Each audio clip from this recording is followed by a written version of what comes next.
Amén. Bien, hermanos, vamos entonces a entrar en el mensaje de la palabra de Dios. Yo le voy a pedir que se ubique en la primera carta a Timoteo. Primera carta a Timoteo, en el capítulo número 2. Durante mucho tiempo se ha enseñado, he escuchado a personas que enseñan que la Biblia no pide en ningún lugar que se haga oración por las personas incrédulas. He escuchado a maestros, de hecho, se han escrito libros donde algunos eruditos han enseñado que Dios no manda, la Biblia no manda que se haga oración para que las personas incrédulas se salven. Ellos dicen con tanta seguridad que no existe un solo pasaje en la Biblia que enseñe acerca de la oración por los incrédulos, para que se arrepientan y crean en el Señor Jesús. También comentan que el único pasaje que se relaciona con ese tema es Mateo capítulo 9, versículos 37 y 38, el cual dice de la siguiente manera: a la verdad la mies es mucha, mas los obreros pocos. Rogad pues al Señor de la mies que envíe obreros a su mies. De modo tal que las personas creen entonces que lo que la Biblia manda es que oremos por las personas que salen a evangelizar a los incrédulos. Eso es lo que ellos enseñan según lo que ven en este pasaje. Sin embargo, hermano, aquí en la primera epístola a Timoteo, en el capítulo número 2, el apóstol Pablo pide que ante todo la oración evangelística se haga por las personas incrédulas, para que ellos se salven. Y que esta oración evangelística debe ser puesta en los primeros lugares de nuestras prioridades. Así que formulamos una pregunta: ¿es bíblico orar para que una persona se arrepienta y crea en el Señor Jesucristo? ¿Enseña la Biblia que se haga esa oración? La respuesta a la pregunta es sí. La Biblia enseña con suma claridad que debemos orar para que las personas, todas las personas, se arrepientan y crean en el Señor Jesucristo. Escuche esto: la ferviente oración evangelística no es solo nuestra tarea espiritual, sino también un ejercicio de compromiso espiritual que requiere mucho tiempo y energía. Por ser así, es muy fácil que se deje a un lado, porque requiere compromiso, porque requiere dedicación, porque requiere energía de nuestra parte. Muchas personas entonces que no están acostumbradas a orar, no hacen este tipo de oración. Charles Spurgeon, en una oportunidad, dijo lo siguiente: el ganador de almas debe ser un experto en el arte de la oración. Usted no puede traer almas a Dios si usted mismo no va a Dios. Debemos tomar su hacha para la batalla y sus armas de guerra del arsenal de la Sagrada Comunión con Cristo. Si usted está mucho tiempo con Jesucristo, se impregnará de su espíritu, será encendido con la llama que ardió en su seno y consumió su vida. Así que Charles Spurgeon, el príncipe de los predicadores, él estaba de acuerdo en que el pueblo de Dios debe hacer oración para que las personas incrédulas, al escuchar el mensaje, se arrepientan y crean. ¿Qué cristiano no ora por la salvación de los amigos y los seres queridos? ¿Quién no lo hace? Sin saber si la Biblia lo prueba o no. ¿Cuántas veces no hemos orado por la conversión de nuestros padres, la conversión de nuestros hermanos? ¿Cuántos padres no han orado de todo corazón por la conversión de sus hijos? ¿Cuántos padres no lo han hecho? El tema de hoy, hermanos, es la oración evangelística. Y quiero que leamos acá, en el capítulo 2 de esta primera carta a Timoteo, los primeros 2 versículos. Dice así: exhorto ante todo a que se hagan rogativas, oraciones, peticiones y acciones de gracias por todos los hombres, por los reyes y por todos los que están en eminencia, para que vivamos quieta y reposadamente en toda piedad y honestidad. Oremos. Padre, en el nombre poderoso de Jesús, nombre que es sobre todo nombre, te damos gracias por tu palabra. Te pedimos, Señor, que tu Espíritu Santo hoy ilumine nuestro entendimiento para asimilar tu verdad, ponerla por obra en nuestras vidas y ser luz a todas las familias de la tierra. Transfórmanos hoy, Señor, con tu palabra santa, con tu verdad absoluta. Amén y amén. Amados hermanos, la Biblia da varios ejemplos de oración por aquellos que aún no se han salvado. Escuche, en Números, capítulo 14, versículo 19, Moisés oró por personas que no eran creyentes en Dios. Y escucha lo que él dijo: perdona ahora la iniquidad de este pueblo según la grandeza de tu misericordia y como has perdonado a este pueblo desde Egipto hasta aquí. Es verdad que Dios había elegido de manera soberana a la nación de Israel para que fuese su pueblo, pero también es verdad que eso no significaba que todo el pueblo de Israel era salvo. Muchas personas se perdieron. Tenemos ejemplos en la Biblia muy claros. Coré, por ejemplo, se rebeló en una oportunidad en contra de Moisés. ¿Y qué sucedió? La tierra se abrió y Coré descendió vivo al infierno junto con su familia, sus siervos, sus hijos, todos sus seguidores. Vivos al infierno instantáneamente. De modo tal, hermanos, que lo que vemos en el pasaje es sumamente claro. Moisés está orando para que Dios perdone el pecado de los incrédulos, para que Dios en su gracia obre en la vida de aquellos que no han rendido su vida a Dios como creador. Lo mismo sucede con el profeta Samuel. En el primer libro de Samuel, capítulo 7, versículos 3 y 5, nosotros vemos ese ejemplo. Más adelante, también en ese primer libro de Samuel, él reprende el pecado del pueblo y por supuesto que hace una petición por el rey. Samuel, en el capítulo 12, versículo 23, él dice: así que lejos sea de mí que peque yo contra Jehová, cesando de rogar por vosotros, antes os instruiré en el camino bueno y recto. Samuel, entendiendo que el pueblo había rechazado a Dios y que ellos estaban pidiendo un rey para que los gobernara porque querían imitar a las demás naciones, Samuel entendía el compromiso tan grande de la oración por el pueblo, aunque ellos estaban en rebeldía. Y Samuel consideraba que era pecar contra Jehová no hacer dicha oración.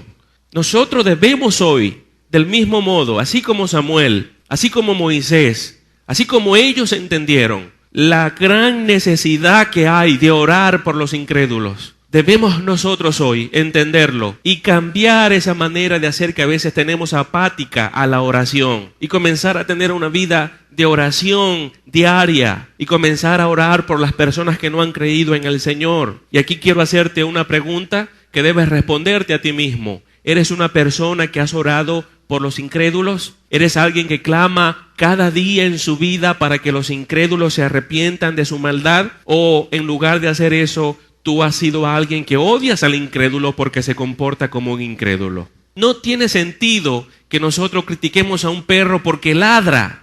Es parte de su naturaleza. Los perros ladran. Usted compra un perro, lo lleva a su casa y comienza a ladrar. Le vas a decir: perro, no ladres, me molesta. No puedes pretender que haga como los gatos. No es gato, es perro. Así que no podemos esperar que los incrédulos lleven vidas santas. Ellos son incrédulos. Ellos viven en el pecado. Y lo más natural en su vida es que vivan en pecado. No podemos odiarlos porque viven en el pecado. Tenemos que amarlos. Así como Dios siempre nos ha amado, su amor es eterno. Dios te amó cuando eras un incrédulo y ahora te ama de manera muy especial que eres un creyente, pero te amó cuando eras incrédulo. El amor de Dios para sus hijos es un amor especial, es un amor íntimo, pero eso no significa que Dios no ama a los incrédulos. Los ama y Él desea la salvación de los incrédulos, y porque Él desea la salvación de los incrédulos, nosotros debemos desear lo mismo. Si Dios desea la salvación de los incrédulos y su Espíritu está en nosotros, entonces el Espíritu Santo de Dios debe movernos a la oración evangelística y debemos orar por las personas que no han venido a Cristo, no importa cómo se comporten. Así sean chismosos, brolleros, que tienen el don de lengua larga, hablan muy mal de ti, te critican, te han dañado.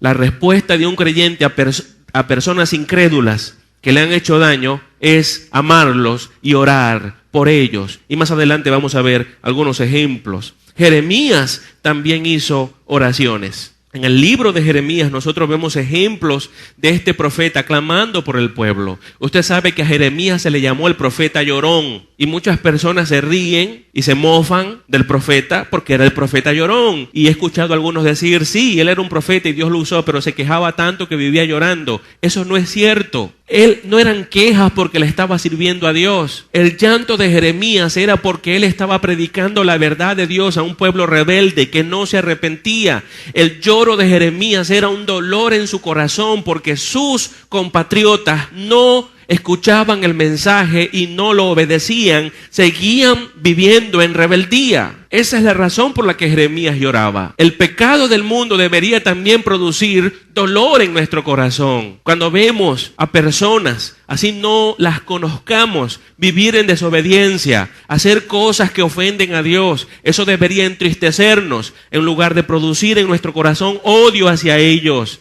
En lugar de nosotros sacarles el cuerpo y rechazarlo, a ellos más bien deberíamos orar por ellos y acercarnos a ellos para predicarles el evangelio. Esa es la verdad. Yo le doy gracias a Dios por las personas que me siguieron predicando el evangelio cuando yo odiaba a Dios y vivía una vida licenciosa. Yo le doy gracias a Dios por mi hermana que hoy está en la presencia del Señor. Ella, que en varias oportunidades la hice llorar porque ella venía a predicarme el evangelio y yo me burlaba de ella y me burlaba de su iglesia, yo me burlaba de su fe, pero mi mente estaba entenebrecida por el Dios de este siglo, Satanás. Yo estaba espiritualmente ciego porque Satanás, una de sus funciones es cegar el entendimiento para que no podamos creer en el Señor Jesús. Y ella venía y me predicaba el evangelio y yo me burlaba de ella y la burla era tanto que algunas veces yo la hacía llorar. Yo hoy le doy gracias a Dios que ella voló por encima de mi burla, de mi rechazo y ella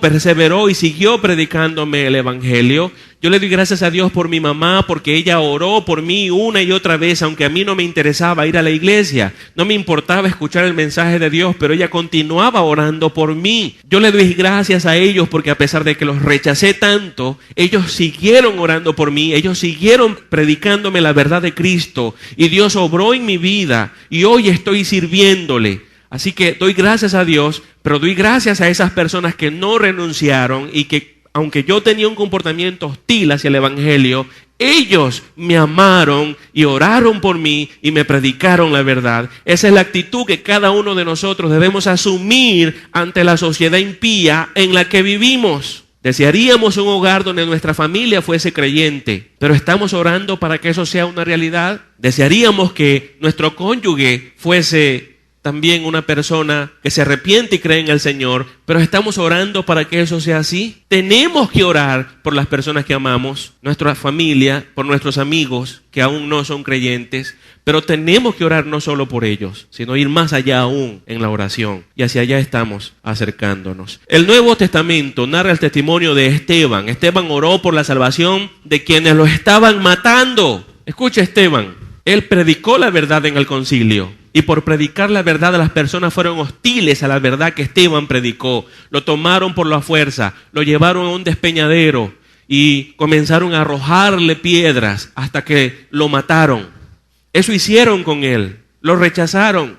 Pero Esteban en los últimos minutos de su vida, él no odió a estas personas. ¿Se imagina usted que Esteban hubiese sacado en ese momento una ametralladora y acaba con todos allí? No voy a dejar que yo soy cristiano, amo a Dios, pero antes que me maten los mato yo. Esa no es la manera de hablar de un verdadero creyente. Un creyente auténtico ama aunque es odiado. Esa es la verdad. Y nosotros en Hechos capítulo 7, versículos 59 y 60, podemos leer allí lo que Esteban dijo acerca de sus verdugos. Él dijo esto, escuche bien, dice el versículo 59 y 60 del capítulo 7 de Hechos: y apedreaban a Esteban mientras él invocaba y decía: Señor Jesús, recibe mi espíritu. Y puesto de rodillas, clamó a gran voz: Señor, no les tomes en cuenta este pecado. Y habiendo dicho esto, durmió.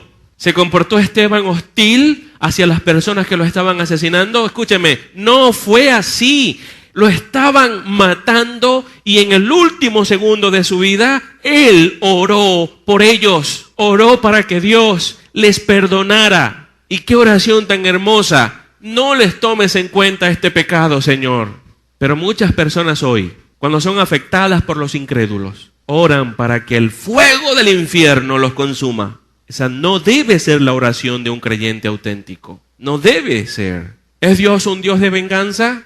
Sí, hay una predicación donde lo explico, pero hay un mensaje grabado, se llama El Dios de la Venganza. Y explico a la luz de la Biblia cómo Dios se venga de aquellos que lo ofenden. Ese título parece fuerte, ¿verdad? Pero no juzgue usted la predicación hasta que la escuche. El Dios de la venganza. No existe ninguna persona que no se arrepienta de sus pecados a quien Dios vaya a dejar ir al cielo. Si las personas no se arrepienten, la ira de Dios descenderá sobre ellos y los enviará al infierno una eternidad, y allí serán castigados por los siglos de los siglos. Ese es el fundamento general del mensaje. Pero la realidad es esta, que Dios no desea enviar a nadie al infierno, Él desea que todos se salven. Nuestro deseo debe ser también el mismo, e imitar la actitud de Esteban. Eso tenemos que hacer. ¿Hay algunas personas hoy que están haciéndote daño? ¿Te han hecho daño? ¿Hay algunas personas incrédulas que se burlan de ti o han hecho cosas para dañarte? Y tú preguntas, pastor, ¿qué debo hacer ante una situación como esa? La respuesta es esta: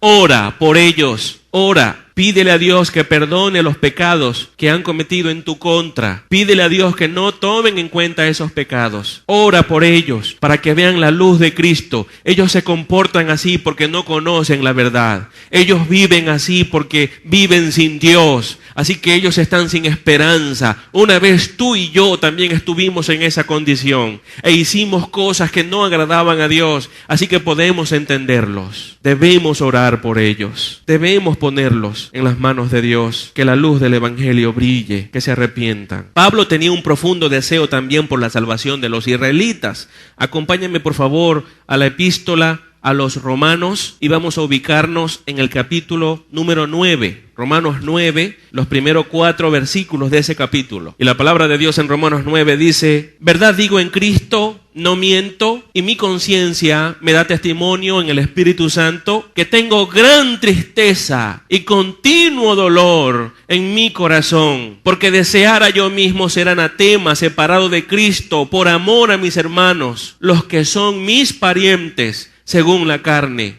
que son israelitas, de los cuales son la adopción, la gloria, el pacto, la promulgación de la ley, el culto y las promesas. ¿Cuál era el dolor de Pablo? ¿Cuál era la gran tristeza que lo agobiaba? Que su nación, sus compatriotas, no se arrepentían y no creían en Jesús como Señor y Salvador de sus almas. Así que él, era tanto el amor que tenía por ellos, que lo expresa de esa manera, que prefería ser él mismo anatema. La palabra anatema significa maldito, es decir, estar en pecado, estar separado de Dios, pero que su nación se salvara, que sus compatriotas creyeran. Ese es el amor de un creyente auténtico. Así, con ese amor debemos amar a los perdidos. Ese es un amor que ellos no pueden entender. Nerón mismo no entendía.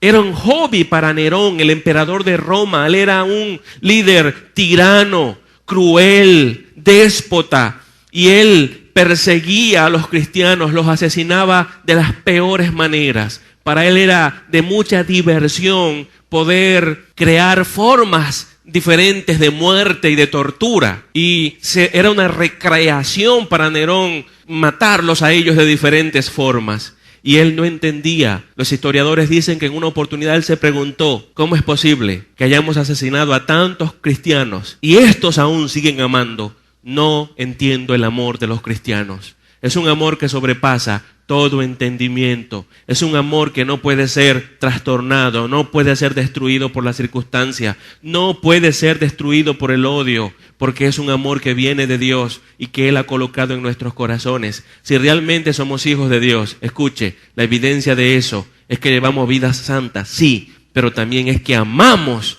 con todas nuestras fuerzas a los incrédulos, aunque ellos nos hagan daño. Romanos capítulo 10, versículo 1, dice Pablo: hermanos, ciertamente el anhelo de mi corazón y mi oración a Dios por Israel es para salvación. ¿Cómo era la oración de Pablo? ¿Cómo era? Evangelística. ¿Estaba orando Pablo por los incrédulos para que se convirtieran? Sí, eso era lo que él estaba haciendo. ¿Y cómo lo hacía? Allí dice, ciertamente el anhelo de mi corazón era un anhelo profundo de su corazón. Era un deseo ardiente, una pasión ardiente. Así que podemos concluir entonces que la Biblia expresa con toda claridad lo apropiado que es orar por los perdidos. Debemos orar por ellos. Debemos ponerlos en las manos de Dios. Lo primero que quiero mostrarles hoy es el carácter de la oración evangelística. En el capítulo 2, versículo 1 de la primera carta a Timoteo, el apóstol Pablo allí dice, ante todo, dice en primer lugar, exhorto ante todo a que se hagan rogativas, oraciones, peticiones y acciones de gracias por todos los hombres. Eso es lo que Pablo está diciendo. Allí señala él el carácter de la oración.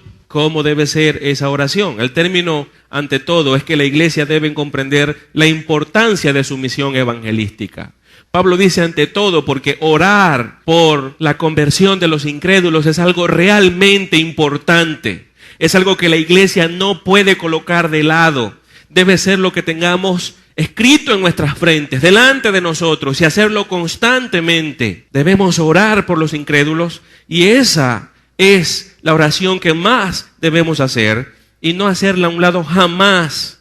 La función central de la iglesia entonces en la tierra es, por supuesto, evangelizar a los perdidos. No es otra cosa. ¿Cómo podemos afectar a esta sociedad? ¿Haciendo marchas? ¿Manda la Biblia que salgamos a marchar? ¿Manda la Biblia que salgamos con pancartas a proclamar la paz? ¿Manda la Biblia que hagamos eso? Escuche, no, la Biblia no manda que hagamos eso. La Biblia manda que prediquemos el evangelio. La mejor manera de cambiar la sociedad no es a través de caer en prácticas activistas y políticas. La mejor manera de cambiar a la sociedad es a través de la predicación del evangelio. Esa es la herramienta que Dios nos ha dado. Es eso lo que la iglesia hoy tiene que hacer. Pero hoy la mayoría de las personas no hablan de Cristo a los incrédulos, pero quieren salir a marchar. Ellos quieren salir a caminar muchos kilómetros y así se lavan la conciencia de que no están predicando el evangelio. Eso es un grave error, abandonar el mandamiento de Dios por hacer cosas humanas que Dios no ha mandado hacer. Nuestra tarea es evangelizar a los perdidos. La razón por la cual te conviertes y ya eres salvo. Mira, cuando tú crees en el Señor Jesús, tú eres salvo. Fuiste justificado. Escúchame, la justicia de Cristo te fue imputada a ti. La vida de Cristo te es imputada a ti, de manera tal que Dios te ve a ti como si hubieses llevado la vida de Cristo aquí en la tierra, por sus méritos. Y allí podemos decir, ¿la salvación es por obras? Bueno, podemos decir que sí. ¿Por qué? Porque la salvación es por las obras de Cristo. La salvación no es por nuestras obras personales, por nuestros méritos, por lo que Cristo hizo, por sus obras, por su mérito. Así que a los que creen en salvación por obras, les digo eso, por las obras de Cristo es la única forma en que yo acepto eso. Por Él fuimos salvados, por Él. ¿Por algo que yo hice? ¿Por mis obras? ¿Por las obras de la humanidad? No, puede ser muy bueno y te vas al infierno. Esa es la verdad. Pastor, yo conozco personas que son más morales que los cristianos, son muy buenos. Yo le dije, el problema es que el cristiano se va al cielo y esa persona se va al infierno. Dios nos salvó sin que hubiésemos hecho nada. Él por su misericordia, por su amor, Él nos salvó. Ahora ya somos salvos. Entonces, ¿por qué razón no nos lleva de una vez al cielo? Ya soy salvo. Señor, ¿por qué me dejas aquí en la tierra? Ya me salvaste. Por las obras de Cristo, por sus méritos, por lo que Él hizo en la cruz, yo soy salvo. Así que, ¿qué hago aquí en la tierra? ¿Por qué no me llevas de una vez? La respuesta a esa pregunta es esta. Tú estás en la tierra porque ahora formas parte de su pueblo, de sus embajadores, de aquellos que ahora tienen que llevar esa verdad que tienen en sus corazones y darla a conocer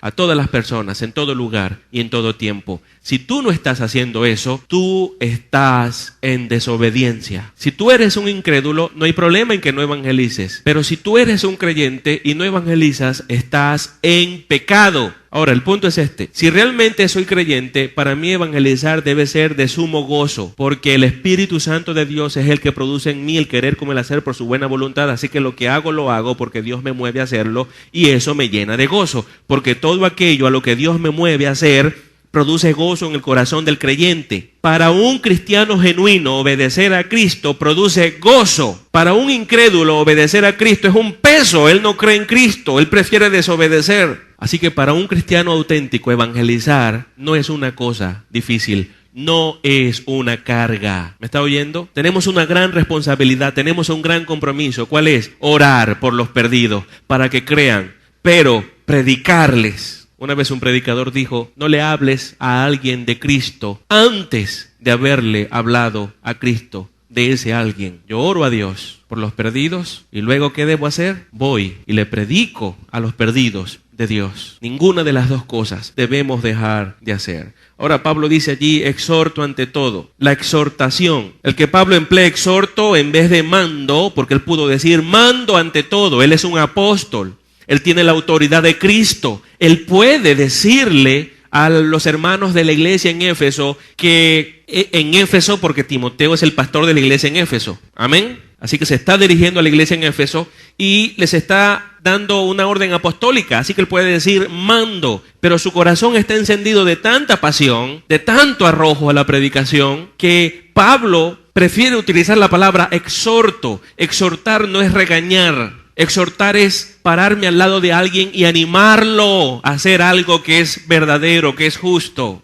Así que Pablo lo que está haciendo es eso, animar a la iglesia, hacerles ver la importancia de predicar el evangelio. Eso es lo que Pablo le está diciendo a los hermanos en Éfeso. La evangelización es importante. Y vuelvo a decirlo, la función central de la iglesia en la tierra es evangelizar a los perdidos. Allí, en el versículo número 1 del capítulo 2, Pablo dice, exhorto ante todo a que se hagan, en primer lugar dice, rogativas. Así que pide que se hagan rogativas. El apóstol Pablo, esto es un mandamiento de Cristo. Él no está diciendo aquí, pido que elaboren pancartas. Pido que cuando salgan a marchar, lo hagan caminando bastante. Extensiones largas de carretera, o pido que apoyen a un partido político o al otro. Pablo no está diciendo eso. Pablo dice, pido que se hagan rogativas. La palabra rogativas se deriva de un término griego, desis, con 2 E, desis. Esta es la raíz de donde salen las palabras carecer, estar desprovisto o no tener algo, tener necesidad de alguna cosa. A eso se refiere rogativa. Esta clase de oración emana del sentido de necesidad. Es decir, nosotros miramos la sociedad, vemos el pecado que hay en la sociedad, vemos cómo la sociedad está retrocediendo de manera moral, se encuentra en un retroceso terrible y se están hundiendo aún más en el pecado. Y porque vemos esa necesidad, y porque vemos la crisis que hay en el matrimonio, y porque vemos la crisis en la que están cayendo los jóvenes hoy día, y porque vemos la corrupción que está hoy dañando a los gobiernos, a nuestra nación, Venezuela, porque vemos la crisis en la que se encuentra nuestro país, la gran necesidad que hay del conocimiento de la verdad de Dios, la hipocresía de los líderes políticos, ellos viven en el engaño, viven en la mentira. Esa necesidad debe movernos a nosotros a orar por ellos, a interceder por ellos. Es lo que debemos hacer. Así que es un sentido de necesidad lo que despierta al pueblo de Dios. Una rogativa, según la palabra desis que Pablo está usando aquí, es esa. Miren la necesidad que hay en el mundo, miren la necesidad que hay en la sociedad, miren el pecado en que están. ¿Por qué están así? Escuche, porque ellos cayeron de la gloria de Dios, ellos están apartados de la gloria de Dios. Hay necesidad de Cristo en la sociedad donde vives. Lo más importante que puedes hacer es predicar a Cristo. La iglesia no debe abandonar la evangelización pensando en moralizar la sociedad. No podemos hacer eso. El ser humano está corrompido por su pecado. Su tendencia siempre es hacia las cosas malas. Así que de un momento a otro él va a hacer cosas que no le agradan a Dios y no le va a importar, porque el Espíritu Santo de Dios no está en él. Lo que podemos hacer es orar por ellos para que vean la luz de Cristo y predicarles el evangelio. Es lo que debemos hacer. Quiero citar de un puritano inglés muy conocido del siglo XVII. Quizás usted ha leído ya de él. Su nombre es Richard Baxter. Él escribió lo siguiente y le voy a pedir que preste mucha atención a lo que él dice con respecto a este tema. Escuche bien. Oh, si tuvieran el corazón de cristianos o de hombres dentro de ustedes, permitieran que les hiciera sentir anhelo por sus pobres vecinos ignorantes e impíos. Solo hay un paso entre ellos y la muerte y el infierno. Centenares de enfermedades están esperando para apoderarse de ellos, y si mueren no regenerados, están perdidos para siempre. ¿Tienen ustedes corazón de piedra que no pueden compadecerse de los hombres en un caso como este? Si ustedes no creen la palabra de Dios ni el riesgo que corren los pecadores, ¿por qué son ustedes cristianos? Si ustedes la creen, ¿por qué no se mueren para ayudar a otros? ¿No les interesa quién es maldito con tal que ustedes sean salvos? De ser así, tienen razón suficiente para compadecerse de ustedes mismos, porque esta es una forma de espíritu absolutamente inconsecuente con la gracia. ¿Viven ustedes cerca de ellos? ¿Se encuentran con ellos en las calles? ¿Trabajan con ellos? ¿Viajan con ellos? ¿O se sientan y conversan con ellos y no les dicen nada de su alma y de la vida venidera? Si la casa de cada uno de ellos estuviera ardiendo en llamas, ustedes correrían y los ayudarían, y no los ayudarán cuando el alma de ellos está casi en el fuego del infierno. Fin de la cita. Es un escrito redactado por un autor puritano que nos hace un llamado a reflexionar y que es muy real para nosotros hoy. Cuando vemos a una persona en problemas y vemos que está pasando una necesidad, ¿qué hacemos? Lo ayudamos. Eso hacemos. Cuando vemos a una familia muy pobre, no tienen qué comer y tú te das cuenta de eso, ¿qué haces? Vas al supermercado, haces una compra y no importa si el país está en crisis. Tú vas al supermercado y haces una compra, lo que puedas conseguir, porque tu corazón se mueve a ayudarlos. Tú dices, es una madre, son unos hijos, no tienen que comer. Así que tú compras y vas a esa familia pobre y les das para que coman. Y suples esa necesidad, pero también sabes que no son creyentes, que si mueren así se van al infierno, pero no haces nada, es contraproducente. Así como satisfacemos las necesidades físicas de una persona temporales, con mayor urgencia deberíamos satisfacer las necesidades espirituales. El mundo está perdido porque necesita conocer la verdad. El problema de Venezuela no es que Dios le cante, como la canción de este artista cristiano. Venezuela, Dios te canta y tiene grandes cosas para ti. Si yo hubiese escrito esa canción, hubiese hecho de esta manera: Venezuela, arrepiéntete de tu pecado y cree en el Señor Jesucristo. Eso habría dicho en la canción. Yo no me imagino a Dios cantándole a los pecadores. Hay algo de cierto en la canción, Venezuela, Dios te ama. Bueno, sí, Dios te ama y por eso quiere que te arrepientas. Esa es la verdad. ¿Por qué le decimos al pecador, eres un pecador? O como dice Richard Baxter aquí, ellos son malditos. Qué palabra tan fuerte, ¿verdad? Pero hasta en la Biblia está. Allí está esa palabra. ¿Y por qué son malditos? Por esto, están sin Dios. Son hijos del diablo. Pastor, eso suena muy fuerte. Sí, suena muy fuerte, pero escuche, es la verdad. ¿Y por qué no debemos enseñar la verdad? Tenemos que despertar, iglesia, y tenemos que hacer lo que Dios nos ha mandado hacer, no enredarnos en conflictos políticos. No estoy diciendo que como ciudadano venezolano no puedas trabajar con un partido o trabajar con otro. Puedes hacerlo, pero como iglesia, como cristiano, tu responsabilidad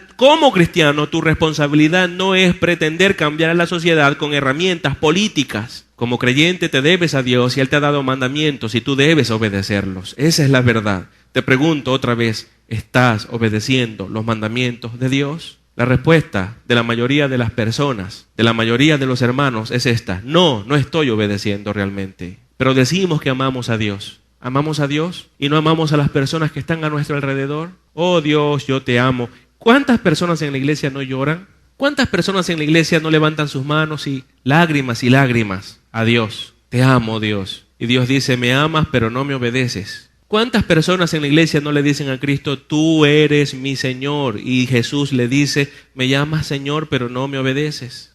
¿Amas a Dios? Obedécelo.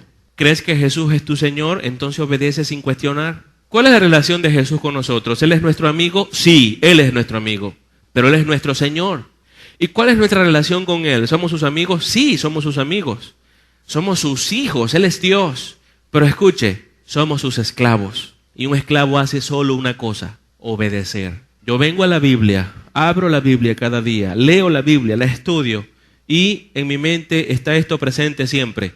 Yo no vengo a la Biblia para ver qué tomo de ella que me convenga. No, Yo vengo a la Biblia para ver lo que Dios ha dicho y que yo solo debo obedecer. Punto final. Su palabra es completamente autoritativa y absoluta. Es su palabra. Además de que debemos estar completamente agradecidos con Él, porque no hay nada que tú pudieras hacer para salvarte, absolutamente nada. Tú estabas perdido y no había nada que pudieras hacer. Él lo hizo todo. Él te escogió antes de la fundación del mundo. Él envió a Cristo a morir por ti. Él te dio un destino. Él te predestinó. Él hizo todo. Él te dio la fe. Te la dio. Si Él no te da la fe, tú no crees. Él te dio la fe. La fe es un don de la gracia de Dios. Él te dio arrepentimiento. El arrepentimiento es un don de la gracia de Dios. Eso enseña la Biblia. Y tú no abriste el corazón para creer. Él te abrió el corazón. Todo lo hizo Él. No hay nada que hayas hecho tú en la salvación. ¿Y no le vamos a obedecer? Con ese gran amor con que nos amó y no vamos a amar a las personas allá afuera. Tenemos que amar. Así que al ver la gran necesidad, hagan rogativas, dice Pablo. Tesis es la respuesta de la necesidad del mundo. El incrédulo necesita a Cristo. Esa necesidad nos mueve a orar. Veo el gobierno de mi país tan hundido en la corrupción. Veo tanto saqueo, especulación, las personas aprovechándose de la necesidad que hay en el país. Y lo que hacen es hundir más el país. Eso es la característica básica del pecador. Es un egoísta. Piensa solamente en sí mismo y no le interesan los demás. Y veo esa necesidad y ¿qué debo hacer? ¿Odiarlo? Dios no me odió, me amó. Así que su ejemplo fue de amor. ¿Qué debo hacer entonces? Escuche, tengo que amarlo. Pastor, no importa que sea opositor o que sea oficialista, no importa. La Biblia, sin distinciones, dice que tienes que amar. Sin importar los colores de la bandera, tú tienes que amar. Pablo dice también, exhorto ante todo que se hagan rogativas, luego dice oraciones. Aquí son varias palabras que vemos en este versículo. Esas varias palabras son rogativas, oraciones, peticiones, acciones de gracias. Parecen que se refiriera a lo mismo, parecen ser sinónimos, pero cuando vamos a la terminología griega, nos damos cuenta que Pablo tenía un énfasis, una enseñanza clara en cada una de las palabras que él estaba usando. En cuanto a oraciones, él utilizó el término griego proseuche. Así se escribe, proseuche. Es una palabra común que obviamente traduce oración. Pero a diferencia de rogativas, en las Escrituras se usa solo respecto a Dios. Así que implica un elemento único de adoración y reverencia. Segunda a los Corintios, capítulo 4. Acompáñame por favor a esa epístola. Segunda a los Corintios capítulo 4 nos dice acerca del propósito de la oración. ¿Y qué es lo que debemos hacer con ella? Capítulo 4, versículo 15, el apóstol Pablo dice, porque todas estas cosas padecemos por amor a vosotros, para que abundando la gracia por medio de muchos, la acción de gracia sobreabunde para gloria de Dios. La idea es esta, que como oramos por la conversión de los incrédulos, y porque le predicamos el evangelio a los incrédulos, muchos de ellos se arrepienten, muchos de ellos creen en el Señor, porque hay un pueblo que Dios ha movido a orar. Escuche, es la voluntad de Dios que usted ore por los incrédulos. Y Dios mueve al pueblo a orar, y el pueblo de Dios sale y predica el evangelio, y eso hace que las acciones de gracias a Dios abunden. Nos damos cuenta de lo que Dios está haciendo. Hoy yo doy gracias a Dios cada día por lo que Él hizo. Él movió a mi hermana, Él movió a mi mamá, Él movió al pastor de la iglesia, Él movió a hermanos de la congregación quienes me influenciaron con el evangelio. Yo hoy le doy gracias a Dios por su gran misericordia, por su bondad, por su amor. Cuando hacemos esto, entonces las personas abundan en oración, de acción de gracias, de adoración y reverencia al Dios soberano que hace todas las cosas. Cuando tú llevas una vida en santidad, cuando tú llevas una vida de obediencia, cuando tú no te enredas en las cosas de la vida como los incrédulos, cuando no caes en debates políticos y comienzas a ofender a la otra parte, cuando tú realmente obedeces a Dios y oras incluso por los que hacen daño, las personas ven la bondad de Dios expresada en la iglesia, el amor de Dios expresado en la iglesia, y eso puede traerlos a la luz de Cristo. Nuestro testimonio es importante. Cuando somos obedientes, oramos por los incrédulos y les predicamos el Evangelio, los que han de creer, ellos van a adorar a Dios y van a tener reverencia a Él y darán acción de gracias a Dios. Amén. Esa adoración es una oración que da la gloria a Dios. ¿Cuál es el propósito de Dios para nosotros? Escuche, es que a través de nuestra obediencia, todos los días de nuestra vida, en todo lugar y en todo tiempo, manifestemos a todas las personas la gloria majestuosa de Dios. Esa es la verdad. Tú debes irradiar la gloria de Dios al mundo. ¿Y cómo lo vas a hacer? ¿Marchando? ¿Ofendiendo al que no piensa como tú en temas políticos? ¿Ofendiendo al gobierno? ¿Faltándole el respeto al presidente de la nación? Seas opositor o seas oficialista, independientemente de lo que tú seas. Aquí los hay, opositores y oficialistas. Y quiero decirle a los dos esto, escuche, ustedes son cristianos y su naturaleza espiritual está por encima de la posición política que ustedes tengan. Y el mandamiento de Dios es que respetes al presidente de la República. Él es el presidente que Dios, escuche bien esto, Dios, Él es soberano, lo puso en ese lugar y ahí va a estar hasta que Dios quiera que Él esté. Esa es la verdad. ¿Y qué debemos hacer? Respetarlo y no ofenderlo. Dan vergüenza los cristianos que por las redes sociales se han expresado de manera tan obscena de los gobernantes que no forman parte del partido político en el que ellos están. Dan vergüenza. Cristianos que están de parte de la oposición ofendiendo a los oficialistas y cristianos que están de parte de los oficialistas ofendiendo a los que están en la oposición. Los gobernadores opositores, ellos están allí, ¿por qué? Porque Dios quiere que estén allí. Esa es la verdad. Dios es soberano. La soberanía de Dios en la Biblia enseña una cosa. Escuche, es esta. No existe una sola molécula en el universo que Dios no controle. Todo está controlado de manera total, plena, absoluta por Dios. Él es el Rey soberano. Y como se lo dije anteriormente, ¿por qué murió el presidente de la República anterior? ¿Por qué? La respuesta es esta. Dios quiso que así fuera. Punto final. ¿Me está oyendo? Dios es soberano. Nosotros, cuando nos sujetamos a las leyes, estamos siendo obedientes a Dios. La mejor forma de bendecir a nuestra nación es orando por nuestra nación y pidiendo que estas personas se arrepientan. Así que Pablo pide que se hagan rogativas. Es la oración que surge de una necesidad. Pide que se hagan oraciones. Tiene que ver directamente con Dios y tiene que ver con que se dé la gloria a Dios gracias a su bendición expresada a través de su pueblo y del testimonio de cada creyente y de la evangelización y la oración evangelística. Y pide que se hagan peticiones. La palabra peticiones viene de un término griego, se pronuncia enteuxis con X. Enteuxis. Esta palabra aparece solo aquí y también en el capítulo 4, versículo 5 de esta carta. Viene de una palabra que significa estar de acuerdo con alguien o estar comprometido con él. Eso significa el término petición. El verbo del que se deriva enteuxis se emplea para referirse a la intercesión de Cristo y del Espíritu por nosotros. ¿Cristo intercede por nosotros? Sí. ¿El Espíritu Santo intercede por nosotros? Sí. Ellos conocen nuestras necesidades y ellos se identifican con nuestras necesidades. Y no solo eso, ellos están comprometidos con nuestras necesidades. Comprometidos. Ellos oran por tus necesidades mejor que tú, mejor que yo. Ellos hacen la oración perfecta por nosotros. Cuando oramos, ellos acomodan incluso nuestra oración. Eso pasa. La oración evangelística nos enseña esta palabra que no es fría, no es distanciada o impersonal.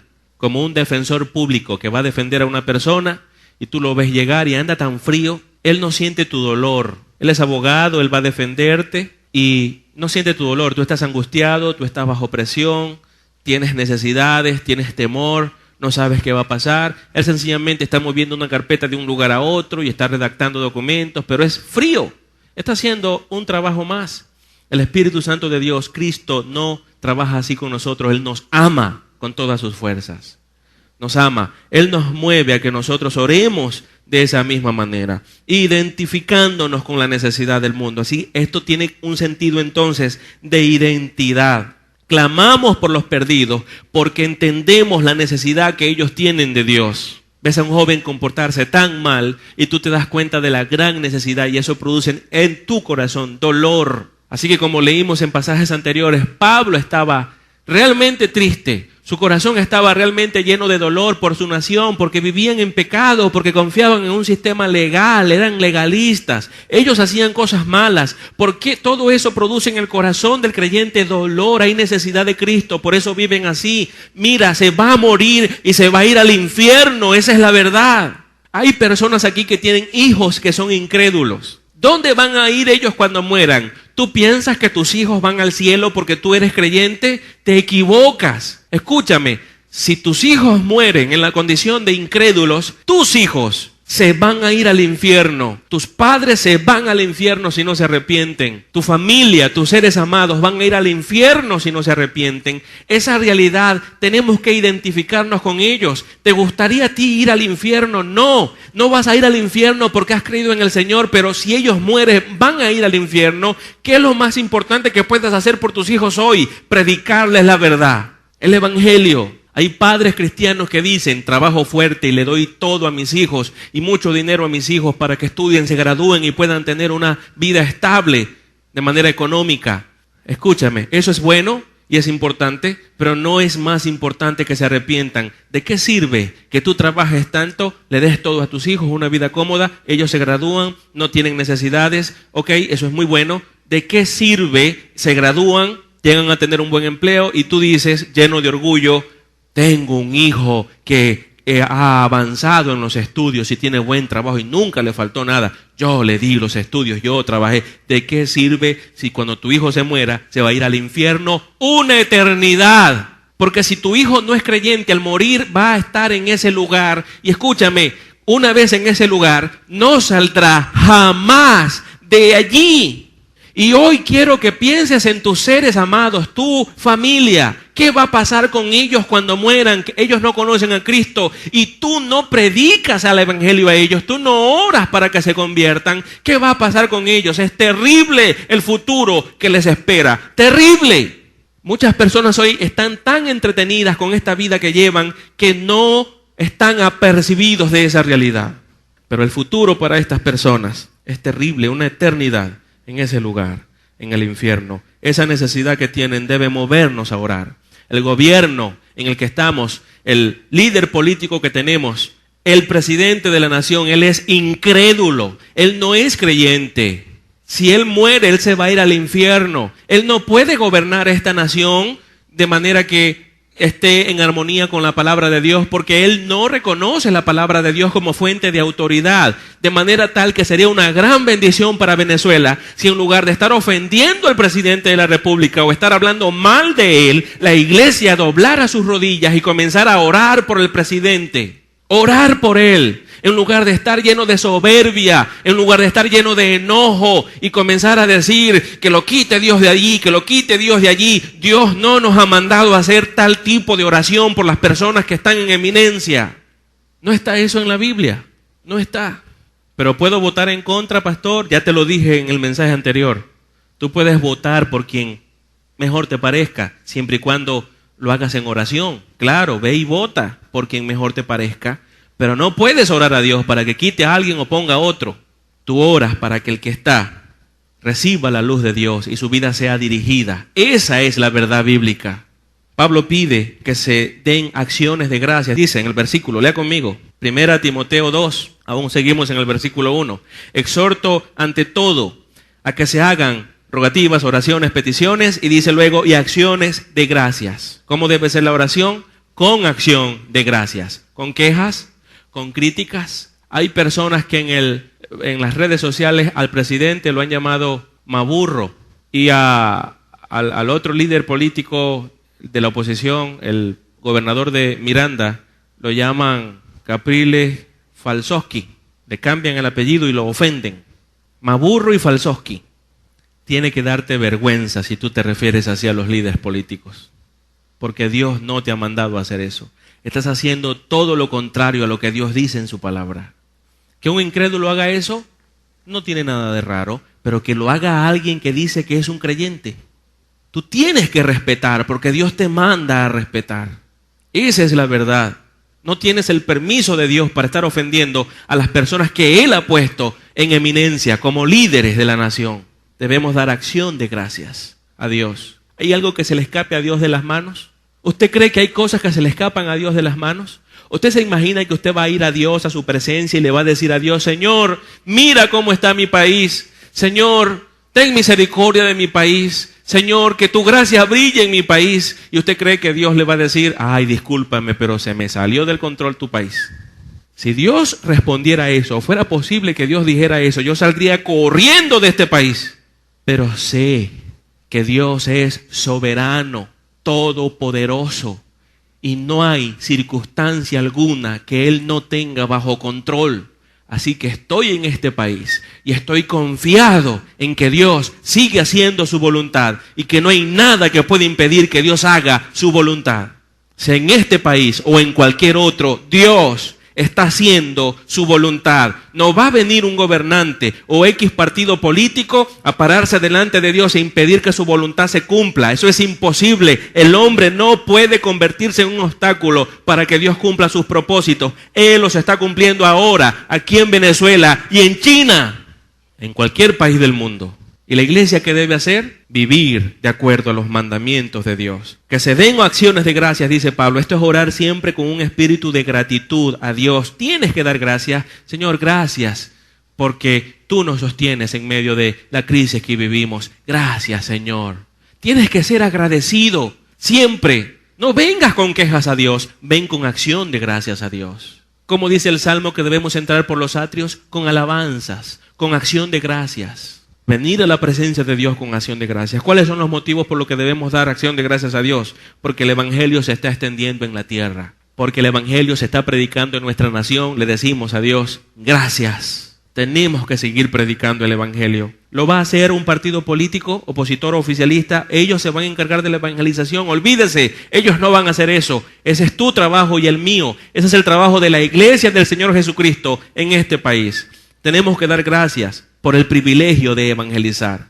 Tenemos el privilegio de evangelizar. Eres una herramienta en las manos de Dios para testificar la verdad. Eres un conocedor de la verdad de Dios está en tu corazón, te transformó, debes enseñar esa verdad. Eso es un privilegio. Yo estoy feliz de ser alguien a quien Dios usa en la predicación. Porque no merezco estar aquí, no merezco predicar su palabra. Es tan pura su palabra, es tan verdad y es tan absoluta que no merezco yo, un pecador, enseñar su verdad. Pero Él me da ese privilegio, así que doy gracias a Dios por el privilegio de enseñar su verdad. Tú debes estar agradecido con Dios porque Él quiere usarte. Dios quiere que tú seas una herramienta en sus manos para bendecir a esta sociedad. Tienes que estar agradecido. ¿Me sigue? Debemos dar gracias. Porque algunos en la sociedad responden con fe. Ellos responden con fe, algunos. La acción de gracias es el único elemento de la oración que continuará para siempre. En la eternidad estaremos delante del trono y estaremos alabando al que está sentado en el trono y estaremos dando gracias al que está sentado en el trono por los siglos de los siglos. Amén.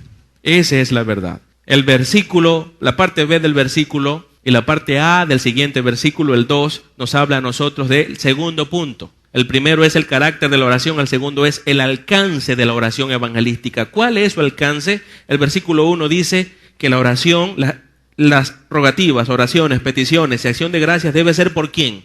Solo por mi familia, solo por mis vecinos, solo por las personas que me agraden, solo por las personas que piensan de manera política igual que yo. No, dice allí, por todos los hombres. ¿Por quién tienes que hacer la oración evangelística? Por todos los hombres. Esa es la verdad. Eso es lo que hay que hacer. Nuestras oraciones con mucha frecuencia se enfocan siempre en nuestras necesidades personales. Somos muy egoístas en las oraciones que hacemos, hermanos. Voy a orar. Señor, te pido por mí. Te pido por mis hijos, por mi esposo. A ver, ¿quién más? No me acuerdo, yo creo que más nadie. Señor, gracias. Y así hacemos todos los días. O cuando tenemos una necesidad circunstancial inmediata. Señor, mañana voy a ir a buscar un empleo Quiero que cuando entregue el currículo le dé una electricidad de tu unción al jefe de personal de esa empresa, Señor.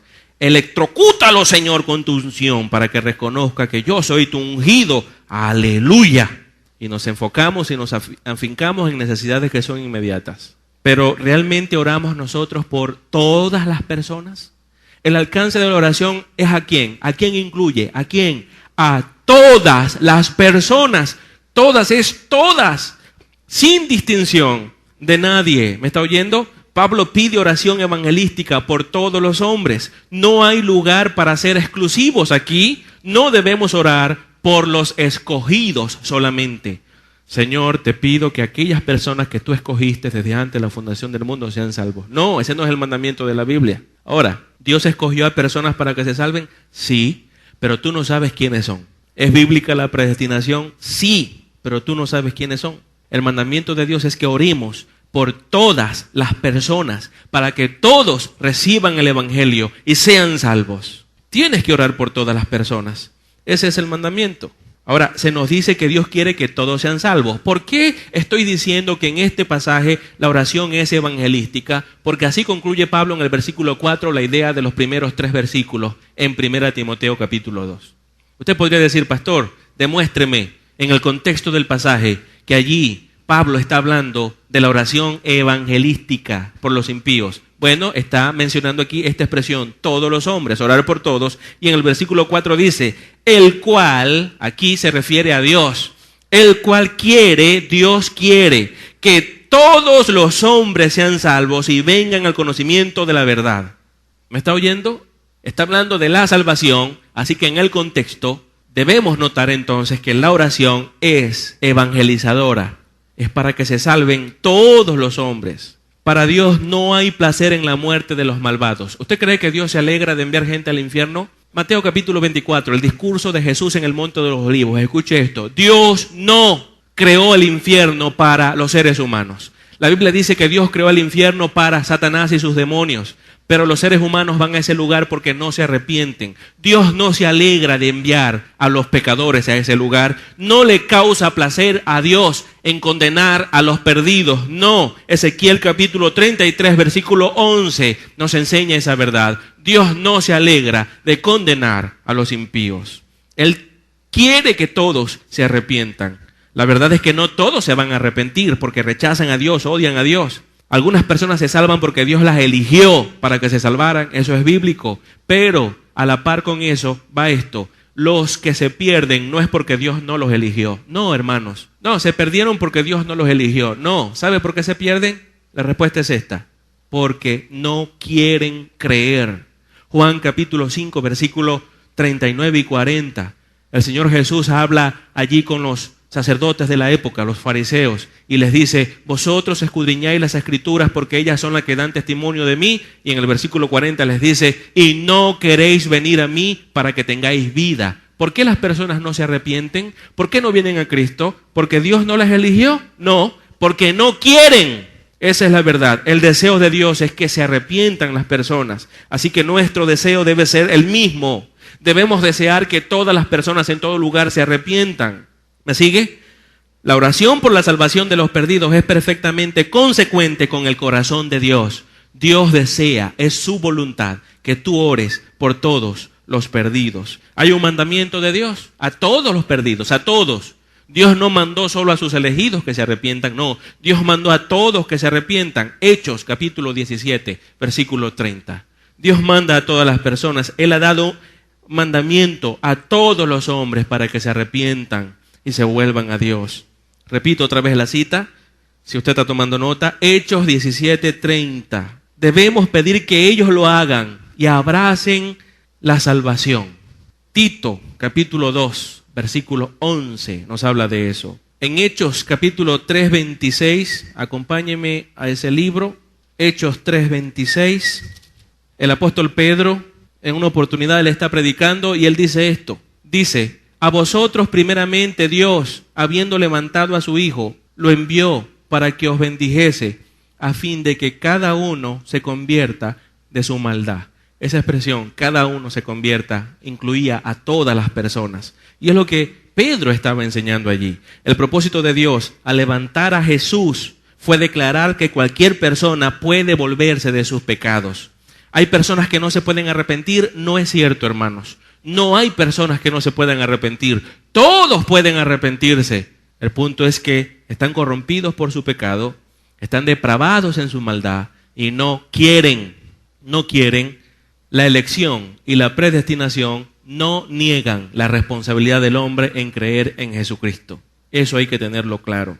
Así que no debe haber exclusivismo ninguno. Tenemos que echarlo fuera y debemos procurar hacer oración por todas las personas. Así que, ¿cuál es tu actitud hoy en Venezuela? ¿Cuál debe ser tu actitud con este gobierno incrédulo, impío? Lo es, sí lo es, pero el otro del bando contrario también lo es. No tenemos gobiernos cristianos en Venezuela, no tenemos opción para eso. Lo que debemos hacer es orar por ellos. El llamado del Evangelio no era exclusivista solo a los elegidos. Mateo capítulo 22 versículo 14 dice esto, que muchos son los llamados, pocos los escogidos. Pero ¿quiénes son los llamados? Todos están llamados al arrepentimiento. Todos. Esa es la verdad de ese pasaje. Pablo destaca del grupo a algunos que podrían omitirse. Aquí en el versículo 2 de Primera a Timoteo. ¿Por quién hay que orar? ¿Por quién? Dice allí, por los reyes si pertenecen al partido político de mi preferencia. Amén. No dice así allí. No dice así. Dice por los reyes y por todos los que están en eminencia. Resulta que tenemos al presidente que es de un partido político y hay gobernadores en distintos estados que son de distintos partidos políticos. ¿Qué debemos hacer por ellos? Orar. Debemos orar por ellos. Esa es la verdad. Es lo que debemos hacer. Y es lo que Pablo dice. Por los reyes y por todos los que están en eminencia. Es importante notar que Pablo está pidiendo eso. Pablo está enseñando a Timoteo para que enseñe a la iglesia así. Y los gobernantes antiguos, los gobernantes de esa época eran crueles, eran tiránicos, incluso ellos eran irrespetuosos con la fe cristiana. Ellos perseguían a los cristianos con amargura, con hostilidad. Y Pablo pedía que los creyentes no podían ser hostiles hacia el gobierno, hacia el imperio, ni tener amargura hacia ellos, sino por el contrario, la maldición la respondemos con bendición. Y el apóstol Pablo enseña en Romanos 12 también. Si no me equivoco, está en el versículo 16. En uno de esos versículos está, Pablo dice, no seas vencido de lo malo, sino que con el bien vence el mal. Eso enseña el apóstol Pablo. La tal tendencia de no orar por las personas que están en eminencia es una falta grave, es un pecado grave debido a la autoridad y a la responsabilidad que cada líder tiene en la nación. Debemos orar por ellos, urgente. No podemos dormirnos con esas cosas. Ellos gobiernan nuestro país y nosotros vivimos aquí. Así que si las cosas no funcionan bien en este país, no funcionarán bien tampoco para ti. Así que debemos orar por ellos, no hablar mal de ellos, no hacer críticas. Sobran personas incrédulas que hacen críticas, sobran personas incrédulas que hacen insultos en contra de los que están en eminencia. Tu deber y el mío es orar, orar, orar. Así que es completamente bíblico decir, Señor, bendice al presidente Nicolás Maduro. Que la luz de tu evangelio brille en su vida. Es bíblico. Señor, bendice al gobernador de Miranda, Capriles Radosky. Bendícelo y obra en su vida y que la luz de tu palabra brille en él. Es bíblico hacerlo, pero no es bíblico. Es vergonzoso y es un insulto a Dios, irreverencia a Dios, desobediencia, pecado. Comenzar a referirnos a nuestros líderes de manera despectiva y obscena. Un creyente no debe hacer esas cosas. Aquí se pide que la iglesia en Éfeso ore por el emperador. ¿Quién era el emperador? Nerón. ¿Cómo era Nerón? Mire cómo era Nerón. Escuche, era cruel, implacable y también era blasfemo. Así era Nerón. Algunos de los emperadores en Roma eran homosexuales, tenían doncellas, pero también tenían, y permítanme usar la palabra, doncellos, jovencitos de 15 años, 16 años, y con ellos también se acostaban. ¿Y qué dice Pablo de ellos? Que oremos por ellos, le dice a la iglesia en Éfeso. ¿Qué debemos hacer por nuestro presidente hoy? Orar por él. Nerón era cruel, blasfemo, implacable, perseguidor de la iglesia. Pablo dice, oren por él, oren por él.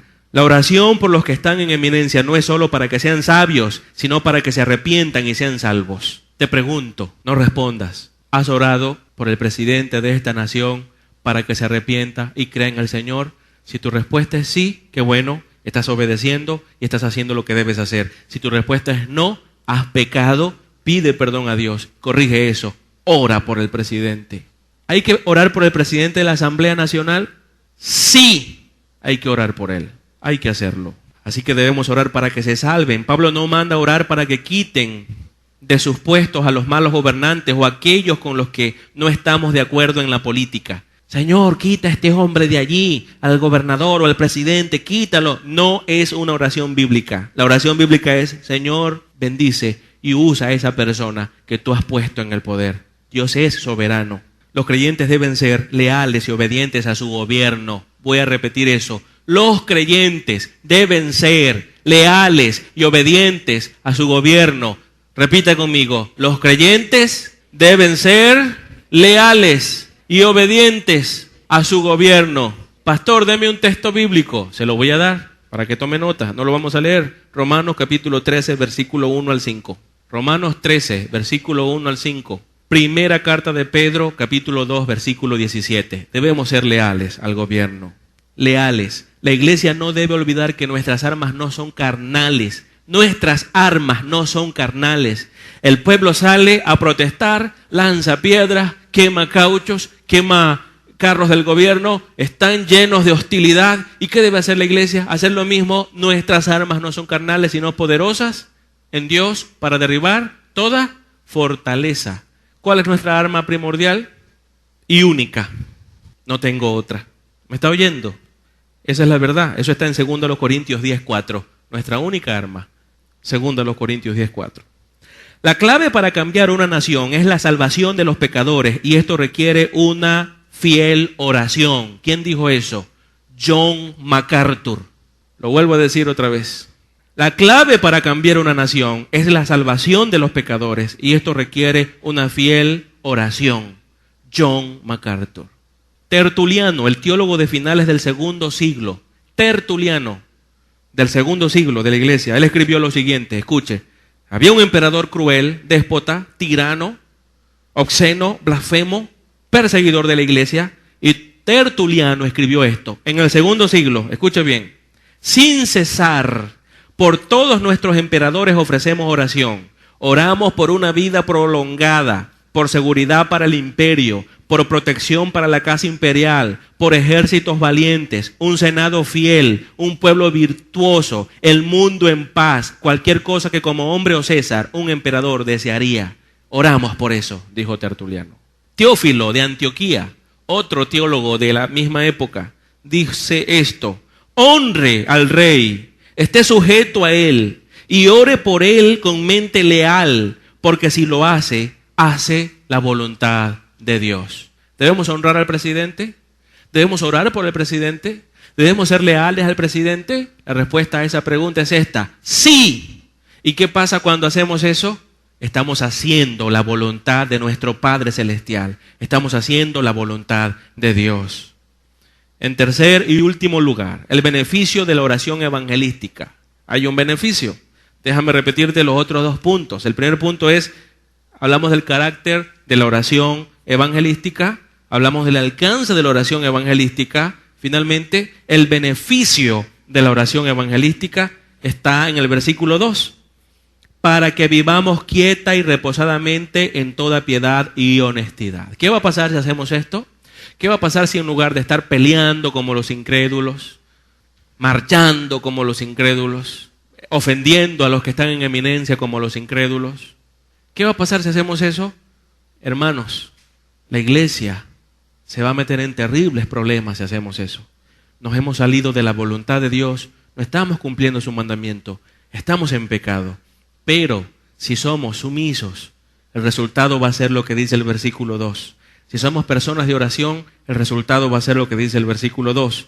Para que vivamos quieta y reposadamente en toda piedad y honestidad. Es el propósito de que nosotros seamos personas de oración, oremos por los perdidos para que se salven y también prediquemos el evangelio, respetemos las leyes de la nación donde vivimos y nos podamos conducir en esa nación de manera piadosa. Escuche. Cuando la iglesia ora sin cesar por los perdidos, en especial por sus líderes problemáticos, las personas comienzan a ver a la iglesia como virtuosa, amorosa de la paz. Esa es la verdad. Eso es lo que debemos hacer. Una iglesia que se muestra virtuosa a la sociedad. Esa es la realidad. La iglesia que obedece a este mandato, dice el versículo, vivirá quieta y reposadamente. ¿Qué significan estas dos palabras, quieta y reposadamente? Quieta, número 1, ausencia a disturbios externos. Es decir, no habrán problemas externos que vengan a afectar a la iglesia, porque se conoce a la iglesia como pacífica, como el pueblo de Dios que está para señalar el camino espiritual. Escuche esto, la iglesia es la conciencia de la nación. Nosotros, la iglesia de Cristo, somos la conciencia de la nación. Debemos orar por la nación y predicarle el evangelio a la nación. Quieta, ausencia a disturbios externos, y reposadamente, ausencia a disturbios internos, porque somos personas obedientes que escudriñamos las Escrituras y vivimos conforme a las Escrituras. Dentro de la iglesia habrá paz y armonía. Cuando somos obedientes, ese es el resultado. La iglesia, aunque debe ser inflexible en su compromiso con la verdad, no negociamos la verdad, no obedecemos las leyes civiles que van en contra de la palabra de Dios. Es la única forma en la que desobedecemos al gobierno. Cuando el gobierno coloca leyes que están en contra de la palabra de Dios, es allí donde la iglesia no obedece al gobierno, porque como lo dije en el mensaje anterior, es mejor obedecer a Dios antes que a los hombres. Así dijeron Pedro y Juan a los líderes que lo tomaron y les mandaron que no predicaran el evangelio. La iglesia, aunque inflexible con el compromiso con la verdad de Dios, no debe ser la agitadora y trastornadora de la vida de la nación. Esa es la enseñanza clara de las Escrituras. Marchas, protestas, no. Obediencia y el ejemplo. Bondad y misericordia para nuestros enemigos. Eso es lo que refleja el corazón de Dios. Esta es la verdad que está en el corazón de Pablo. En el capítulo 2 de 1 Timoteo, versículos 1 y 2. Que expresemos con nuestras vidas, conducta, actitud, con nuestra oración, la bondad y la misericordia de Dios para todos los hombres. ¿Cuál es la actitud del creyente en medio de la sociedad pagana y de una sociedad que convulsiona en el gobierno? Es oremos por ellos, clamemos a Dios por ellos, oremos por nuestra nación, oremos por el presidente, respetemos a los que están en eminencia, guardemos las leyes, oremos para que conozcan a Cristo y prediquemos el evangelio de Jesucristo sin cesar. Esa es nuestra tarea. No la cambiemos por otra cosa. Amén.